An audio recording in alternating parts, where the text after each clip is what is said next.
আসসালামু আলাইকুম রহমতুল্লাহ। প্রিয় ভিউয়ার্স, আজকে আমরা টপিক নিয়েছি কিভাবে একটি গার্মেন্টসকে সেভ করা যায়। রিজেকশন থেকে গার্মেন্টসকে সেভ করার যে পন্থা, এটা আমাদেরকে খেয়াল রাখতে হবে। এবং আমরা যারা প্রত্যেকে অন্যের প্রতিষ্ঠানে চাকরি করি, আমাদেরকে মাথায় রাখতে হবে যে আমরা যদি 5 টাকা ইনকাম করে দিতে পারি, তাহলে ওখান থেকে মালিক পক্ষ আমাদেরকে 3 টাকা 2 টাকা দিবে। আমরা যদি ইনকাম করে দিতে পারি, মালিক পক্ষের মন মানসিকতা ভালো থাকবে, আমাদেরকেও মন মানসিকতা ভালো রাখার চেষ্টা করবে। তবে আমরা যদি এটি খেয়াল না রাখি, দিনের পর দিন অবনতি হতে থাকে এবং ক্ষতিগ্রস্ত হতে থাকে, তাহলে এক পর্যায়ে মালিক পক্ষের মন মানসিকতা নষ্ট হয়ে যেতে পারে। সুতরাং আমার টপিকে আজকে আলোচনা করব একটি রিকার্ড গার্মেন্টস কিভাবে সেভ করা যেতে পারে। রিকার্ড সাধারণত কয়েকটি কারণে হতে পারে এবং হয়ে থাকে, যেমন পার্মানেন্ট ডার্টি, কাট ড্যামেজ, ফেব্রিক ফল্ট এবং সুইংয়ের কারণে অনেক সময় সিজার কাট হয়ে থাকে। তো এই ধরনের বেশ কিছু কারণে, ক্রিস মার্ক, বেশ কিছু কারণে রিকার্ড হতে পারে এবং হয়। তবে আমাদেরকে চিন্তা করতে হবে যে এই রিকার্ডের ডিক্লেয়ারটা দিতে হবে ভালো একজন বুঝমান, মিনিমাম সুপারভাইজার লেভেল, যারা স্টাফ লেভেল, যারা ভালো মন্দ বোঝে। কারণ লাইনে গার্মেন্ট চেক করে চেকার জুনিয়র লেভেলের লোকজন, এরা যদি রিকার্ড ডিক্লেয়ার দেয়, তাহলে অনেক সময় দেখা যাচ্ছে যে গার্মেন্টসটি আমরা সেভ করতে পারবো সেটাও রিকার্ড দিয়ে দিবে, এবং যেটা সেভ করতে পারবো না ওইটাও রিকার্ড দিয়ে দিবে। এই জন্য আমাদের রিকার্ডের ডিসিশনটা নিতে হবে মিনিমাম একজন সুপারভাইজার অথবা এক্সিকিউটিভ।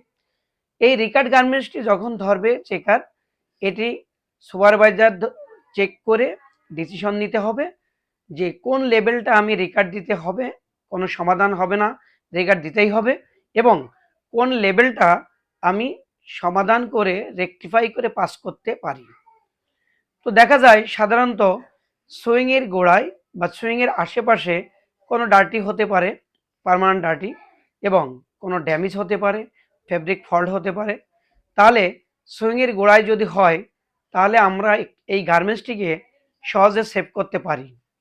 সেই নলেজটি হয়তো বা চেকারের জুনিয়র লোকজনদের নাও থাকতে পারে।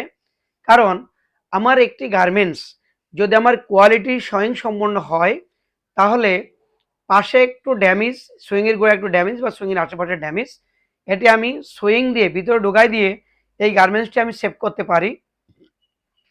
গার্মেন্টসের মেজারমেন্ট যদি আমি যদি এক্সাম্পল হিসেব করি, আমার সাইড সিমে আমার কোয়ার্টার দূরে বা 1 8 দূরে একটি ড্যামেজ রয়েছে, সেটাকে আমি ভিতরে ঢোকাই দিয়ে সুইং করে এই গার্মেন্টসটি সেভ করতে পারি।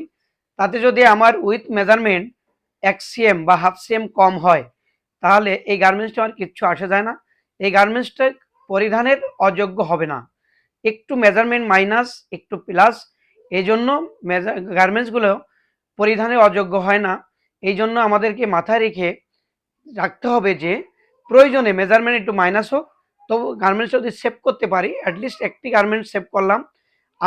আমি যদি একটি জুনের 10টি লাইন আমার আন্ডারে থাকে, যদি আমি প্রত্যেক দিন একটি লাইনে একটি করে গার্মেন্টসও সেভ করতে পারি, তাহলে 10টি লাইনে 10টি গার্মেন্টস, এই 10টি গার্মেন্টসের যে টাকাটা, এটা সেভ, এই এটি কোম্পানির ফান্ডে বা অ্যাকাউন্টে জমা হবে।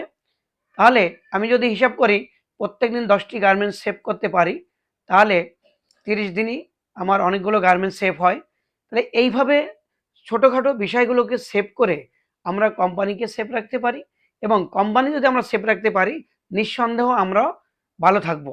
তো আশা করি এই রিকার্ডের ডিসিশনটা কোনো জুনিয়র লেভেল না নিয়ে, একটু মোটামুটি বুঝমান সুপারভাইজার এক্সিকিউটিভ নিয়ে, এইভাবে আমাদের প্রত্যেকটি লাইনের কিছু কিছু গার্মেন্টস সেভ করা দরকার, এবং এটির জন্য আমরা নিজেরাও ভালো থাকবো এবং মালিক পক্ষ ভালো থাকবে।